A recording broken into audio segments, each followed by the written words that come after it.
Good morning दोस्तों, मैं पुरुषोत्तम वर्मा आपके अपने यूट्यूब चैनल धनवान क्लासेज पर बहुत बहुत स्वागत है। हमने दोस्तों पिछले वीडियो में राजस्थान के इतिहास कला संस्कृति के अंतर्गत लोक देवताओं के टॉपिक को प्रारंभ किया गया था, जिसमें हमने पंचपीरों की बात की थी। पंचपीरों में हमने 5 लोक देवताओं के बारे में बात की थी, जिसमें गोगा जी है, हड़बू जी है, पाबू जी है, मिहा मांगलिया जी है। ये 5 लोक देवताओं के बारे में बात की थी। आज हम विस्तार से बात करने जा रहे हैं दोस्तों पाबूजी। हम पाबूजी के बारे में पढ़ेंगे। दोस्तों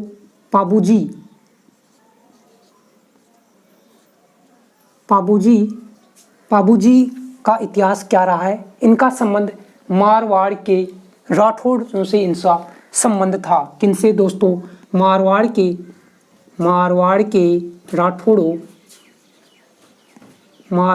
राठौड़ों से इनका क्या था दोस्तों? मारवाड़ के राठौड़ वंश से इनका क्या था दोस्तों? संबंध था। तो दोस्तों पाबूजी एक महान देवता थे, जिन्होंने गोरक्षा, नारी सम्मान के लिए और शरणागत के लिए इतिहास में जाने जाते हैं। तो हम सबसे पहले पाबूजी राठौड़ की पृष्ठभूमि जानेंगे। पाबूजी राठौड़ के पिता का क्या नाम था? पाबूजी राठौड़ के माता का क्या नाम था? पाबूजी राठौड़ के भाई का नाम क्या था? उनकी पत्नी कौन थी? पाबूजी राठौड़ के मुख्य मंदिर कहाँ अवस्थित है? और पाबूजी राठौड़ के पावड़े के बारे में जानेंगे। और इतिहास में इनकी लिखी जाने वाली जैसे जितनी भी कविताएं हैं उनके बारे में हम जानेंगे। सबसे पहले हम पाबूजी का परिचय पढ़ने जा रहे हैं।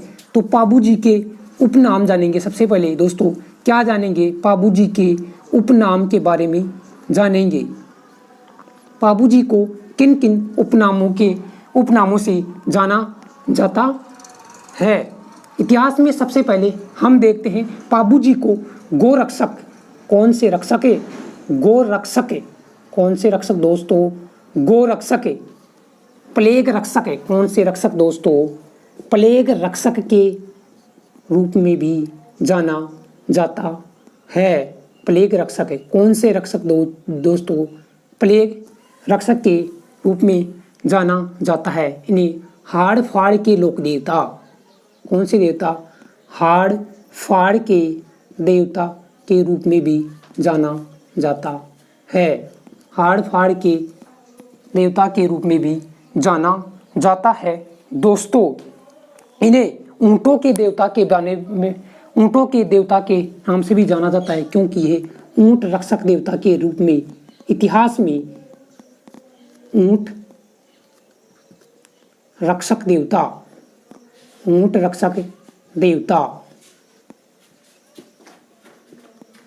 के नाम में, जैसे हमने पढ़ा कि गो रक्षक, प्लेग रक्षक, हाड़ फाड़ के देवता, ऊंट रक्षक देवता के रूप में भी क्या है? जाना जाता है। इन्हें लक्ष्मण जी का अवतार के रूप में भी पूजा की जाती है। किन के रूप में दोस्तों? लक्ष्मण जी का अवतार मानकर पूजा की जाती है। अवतार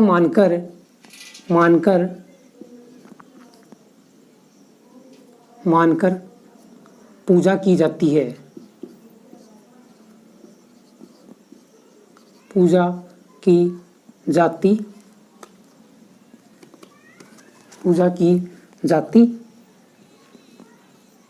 है।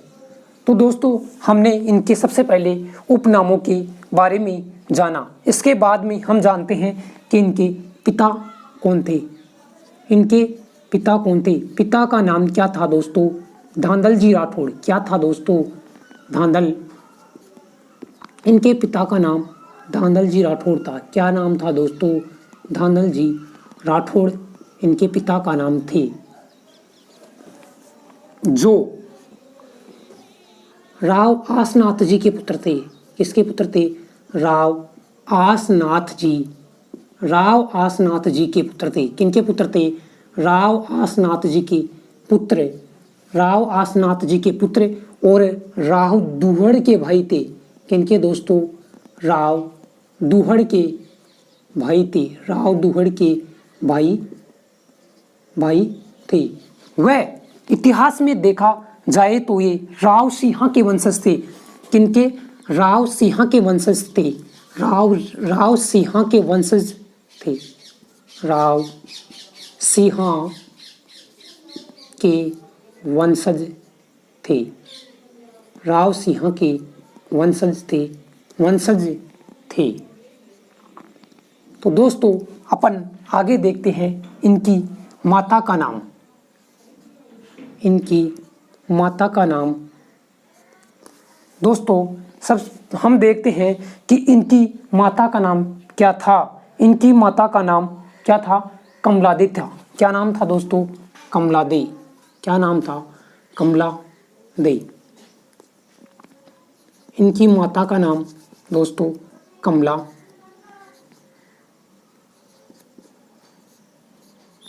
कमलादे था।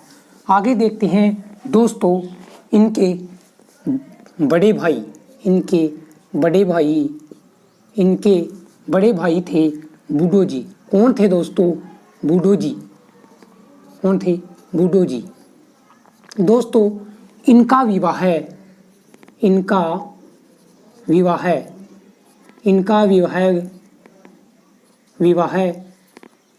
गुजरात में एक स्थान पड़ता है गिरनार। कौन सा नार?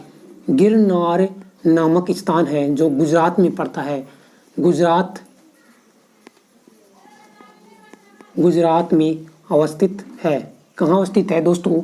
गुजरात के केसर कंवर से इनका विवाह होता है। किनसे होता है दोस्तों?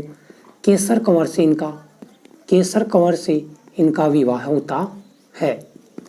दोस्तों हमने देखा कि इनके बड़े भाई बूढ़ो जी थे जिनका विवाह गिरनार जो गुजरात जिले में पड़ता है केसर कंवर से इनका क्या होता है दोस्तों? केसर कंवर से इनका विवाह होता है। इसके बाद में देखते हैं कि इनकी बहन का नाम। दोस्तों इनकी बहन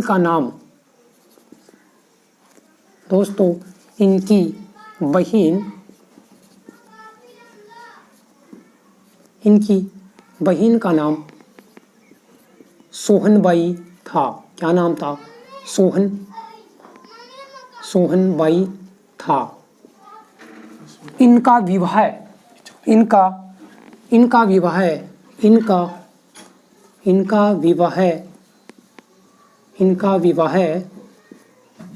नागौर जिले में एक स्थान है जायल।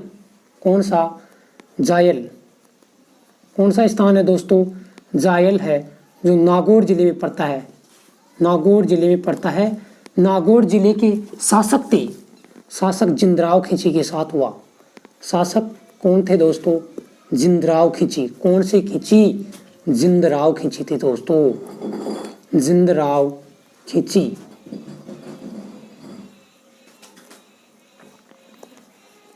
जिंदराव खिंची से इनका विवाह होता है। तो दोस्तों हमने देखा कि इनकी बहन सोहनबाई थी जिनका विवाह जायल जो नागौर जिले में पड़ता है उनके शासक जिंदराव खिंची। शासक कौन थे? जिंदराव खिंची के साथ होता है। तो दोस्तों हमने देखा और हम आगे चलते हैं तो देखते हैं इनकी पत्नी। दोस्तों इनकी पत्नी का नाम दोस्तों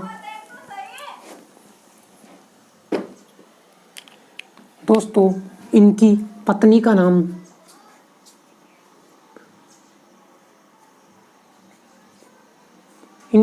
का नाम सुप्यार दे था। क्या था दोस्तों? सुप्यार दे था जो अमरकोट के राजा। अमरकोट कहाँ पड़ता है दोस्तों? पाकिस्तान में पड़ता है। अमरकोट के राजा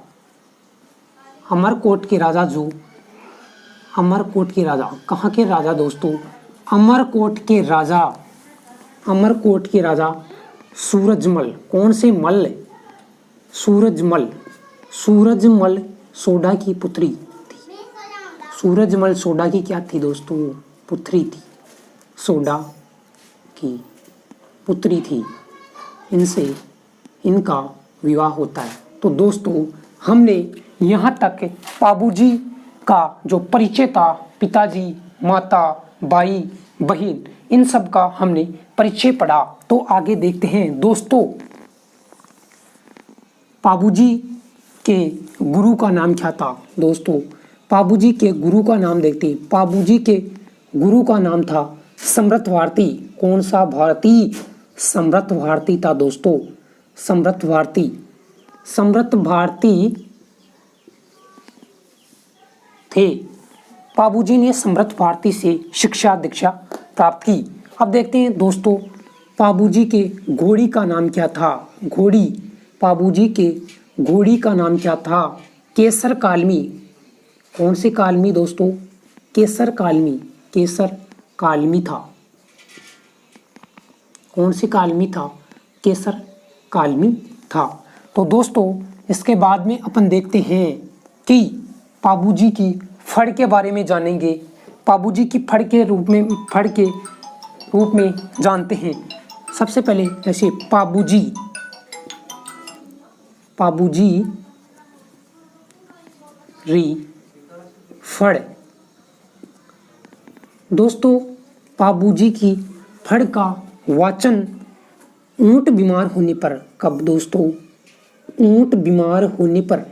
ऊंट बीमार होने पर नायक जाति। कौन से जाति दोस्तों? नायक जाति। नायक जाति के वोफे द्वारा रावण हत्ता। कौन सा हत्ता दोस्तों? रावण हत्ता नामक वाद्य यंत्र। कौन सा यंत्र है दोस्तों? नामक वाद्य यंत्र के साथ गायन किया जाता है दोस्तों। क्या किया जाता है? गायन किया जाता है। राजस्थान की पाबूजी की फड़ राजस्थान की सर्वाधिक लोकप्रिय फड़ है। कौन सी फड़ है? राजस्थान की सर्वाधिक लोकप्रिय फड़ है दोस्तों। सर्वाधिक लोकप्रिय फड़ है।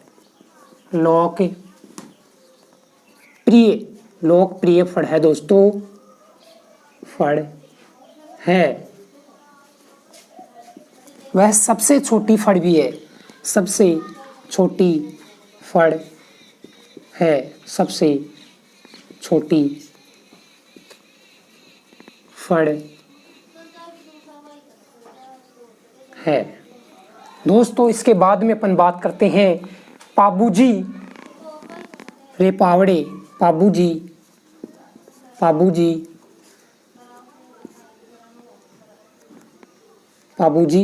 रे पावड़े।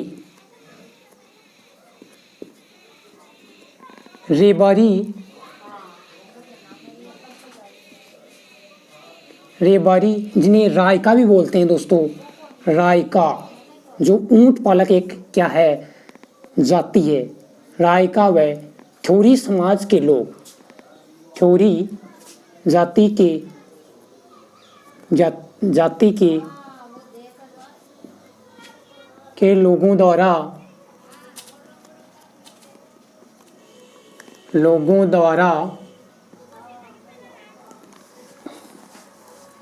माठ नामक वाद्य यंत्र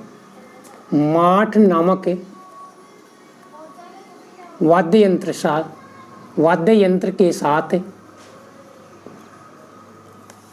वाचन किया जाता है। क्या किया जाता है दोस्तों? वाचन किया जाता है। तो दोस्तों इन दो लाइनों में पाबूजी की फड़ का वाचन क्वेश्चन इस प्रकार पूछता है कि ऊंट बीमार होने पर पाबूजी के फड़ का वाचन किस जाति के लोग करते? नायक जाति के लोग। किस यंत्र के साथ? रावण हत्ता नामक वाद्य यंत्र के साथ। अगला क्वेश्चन यहाँ बनता है कि राजस्थान की सर्वाधिक लोकप्रिय फड़ कौन सी है? तो पाबूजी की फड़ सबसे छोटी फड़ पाबूजी की फड़। और उसके बाद में अपन बात करते हैं पाबूजी के पावड़े। रेबारी या रायका यह एक ऊंट पालक जाति है जो राजस्थान में प्रसिद्ध है। रायका व रेबा थोरी जाति के लोगों द्वारा माठ नामक वाद्य यंत्र के साथ वाचन किया जाता है। तो दोस्तों अपन आगे देखते हैं कि पाबूधनी रचना क्या है दोस्तों। पाबूधनी की रचना थोरी जाति के लोगों के द्वारा सारंगी नामक वाद्य यंत्र के साथ वाचन किया जाता है। क्या है दोस्तों, पाबूधनी रचना।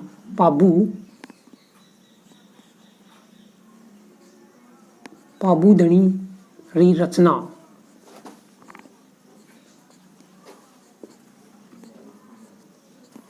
थोरी जाति, कौन सी जाति दोस्तों, थोरी जाति, थोरी जाति के द्वारा सारंगी नामक वाद्य यंत्र, कौन सा यंत्र दोस्तों, सारंगी नामक वाद्य यंत्र, सारंगी नामक वाद्य यंत्र के साथ गायन किया जाता है दोस्तों। क्या किया जाता है, यशोगान किया जाता है, यशोगान किया जाता है। तो दोस्तों हमने 3 फैक्ट पढ़े हैं।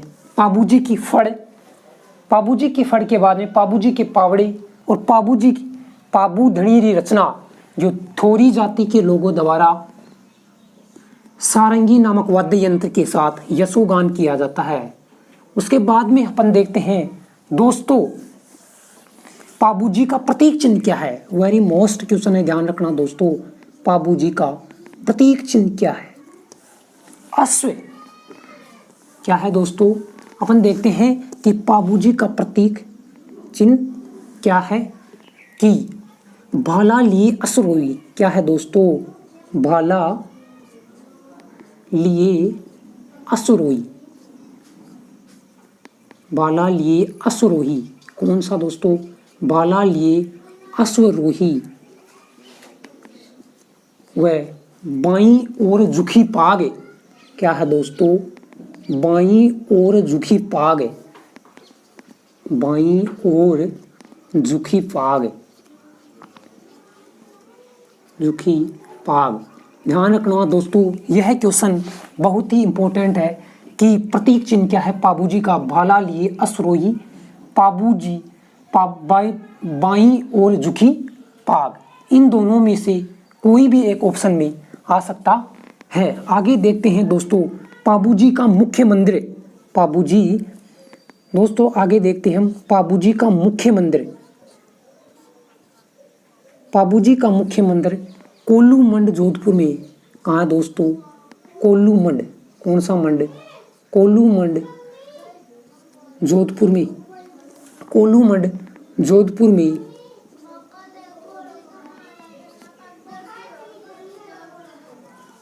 कोल्लू मंड जोधपुर में अवस्थित है दोस्तों। इनका मुख्य मंदिर कोल्लू मंड जोधपुर में अवस्थित है। अब दोस्तों अपन देखते हैं इस मंदिर पर प्रतिवर्ष, कब दोस्तों, प्रतिवर्ष चैत्र अमावस्या के दिन, चैत्र अमावस्या के दिन, चैत्र अमावस्या के दिन मेला लगता है। क्या लगता है दोस्तों, मेला लगता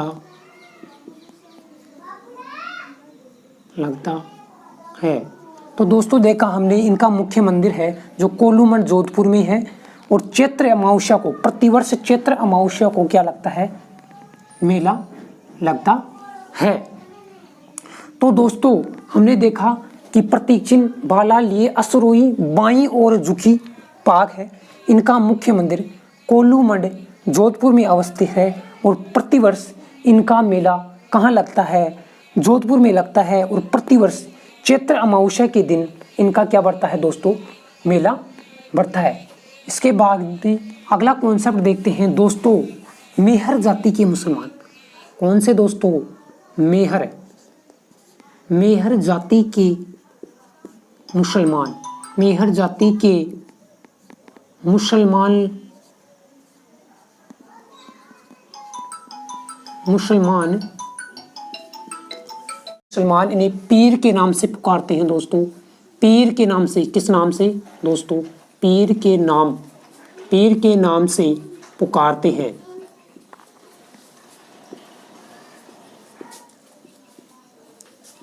जबकि दोस्तों हिंदू संप्रदाय के लोग, किस संप्रदाय के लोग दोस्तों? हिंदू संप्रदाय के लोग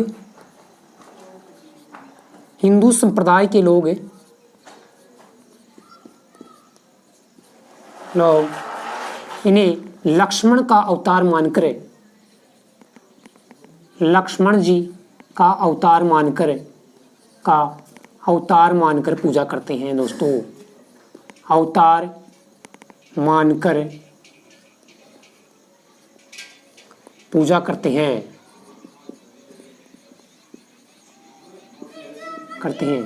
तो दोस्तों हमने देखा कि मेहर जाति के मुसलमान पीर के नाम से पुकारते हैं, जबकि हिंदू संप्रदाय के लोग लक्ष्मण जी का अवतार मानकर इनकी पूजा करते हैं। तो दोस्तों हम इसके आगे देखते हैं। बाबूजी के बारे में हमने आज यह टॉपिक प्रारंभ किया है।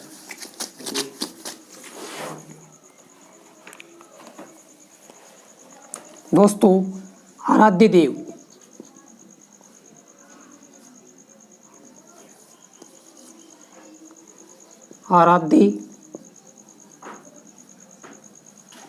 आराध्य देव यह है रायका जाति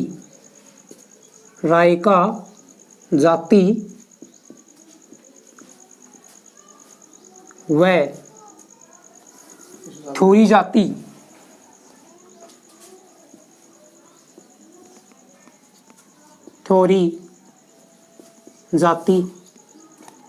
के कहलाते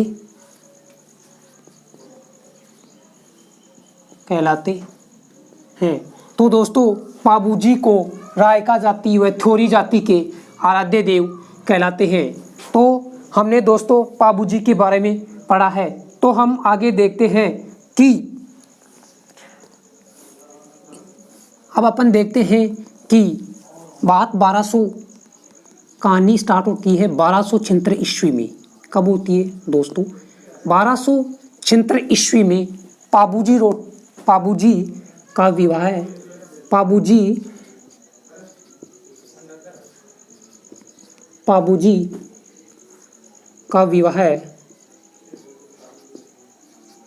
बाबूजी का विवाह संपन्न होने जा रहा था। क्या होने जा रहा था दोस्तों? संपन्न होने जा रहा था। उसी समय बाबूजी के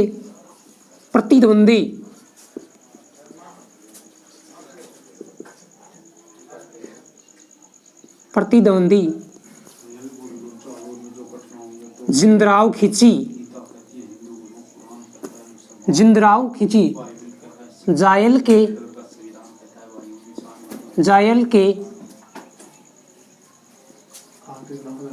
जायल के शासक जिंदराव खिची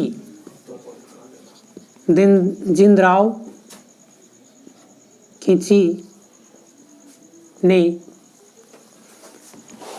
देवली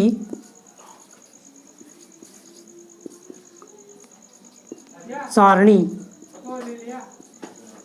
की गायें चुरा लेते हैं।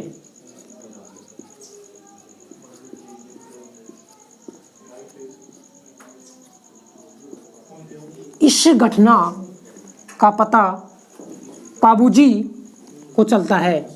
इस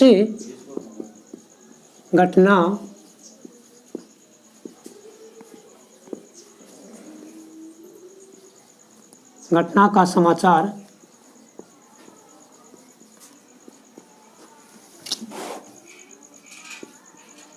बाबूजी को मिलता है।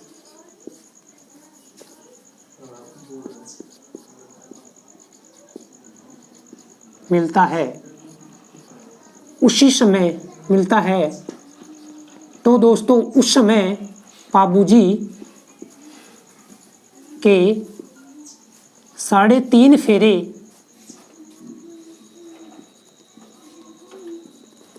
संपन्न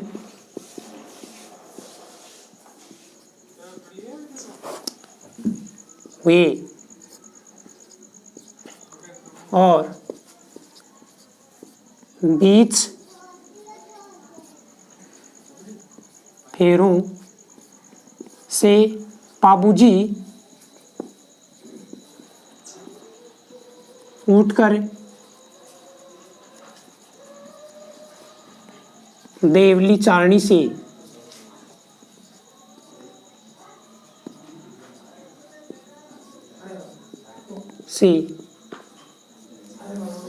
गायें छुड़ाने की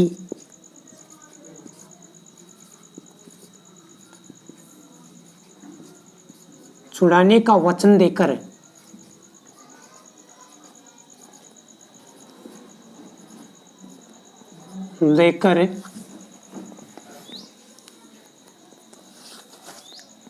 केसर कालमी नामक घोड़ी केसर कालमी दोस्तों केसर कालमी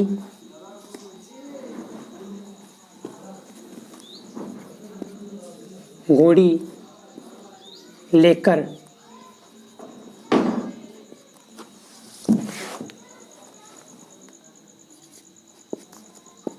जोधपुर में देचू नामक स्थान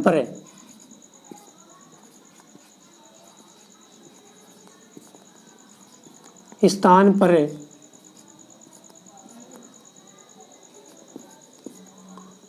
दोनों के मध्य युद्ध हुआ।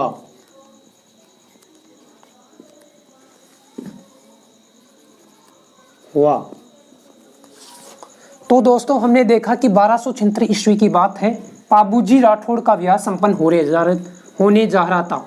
उसी समय उनके प्रतिद्वंदी जायल के शासक जिंदराव खिंची ने देवली चारणी की गायें चुरा लेता है। इसी घटना का समाचार पाबूजी को मिलता है। तो पाबूजी ने 3.5 फेरों संपन्न हुए और 20 फेरों से ही पाबूजी उठकर देवली चारणी से गायें छुड़ाने का वचन देकर केसर कालमी नामक घोड़ी लेकर जोधपुर में एक स्थान पड़ता है देचू। इस स्थान पर दोनों के मध्य युद्ध होता है। इन दोनों के मध्य होता है तो उस स्थान पर दोस्तों पाबूजी अपने प्राणों को त्याग देते हैं। दोस्तों इस युद्ध में पाबूजी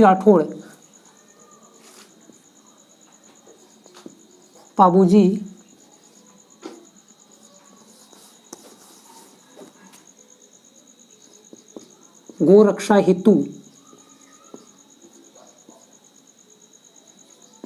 हेतु अपने प्राणों को त्याग देते हैं। दोस्तों इस युद्ध के दौरान पाबूजी के साथ देने वाले 3 प्रमुख व्यक्ति थे, जिनमें सबसे पहला अपन देखते हैं। एक तो कौन था, नायक समाज के लोग थे, जिनमें एक तो था डेमा। कौन था दोस्तों? डेमा नायक। कौन था दोस्तों? एक तो था आपका डेमा नायक। कौन सा नायक था दोस्तों? एक तो था आपका डेमा नायक, दूसरा था आपका चांदा नायक। कौन सा नायक था दोस्तों? चांदा। कौन सा? चांदा नायक था। और दोस्तों एक था हरमल।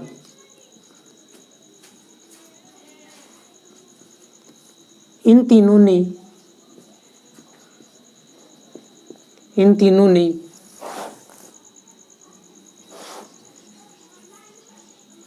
इस युद्ध में पाबूजी का साथ दिया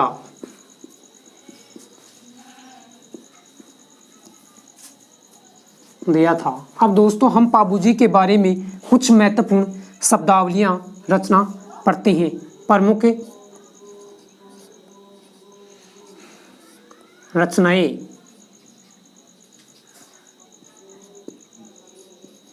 नंबर 1 पर पढ़ते हैं अपन पाबूजी रा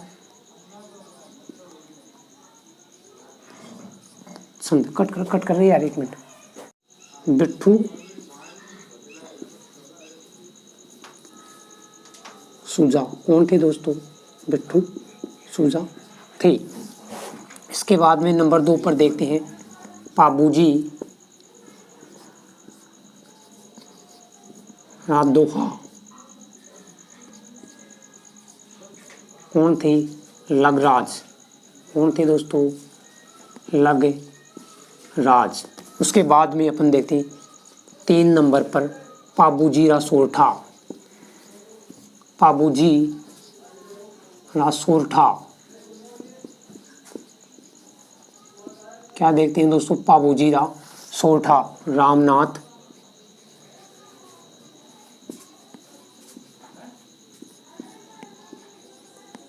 कवैया। नंबर 4 पर देखते हैं दोस्तों पाबू प्रकाश। इसके रचनाकार हैं होशिया जी।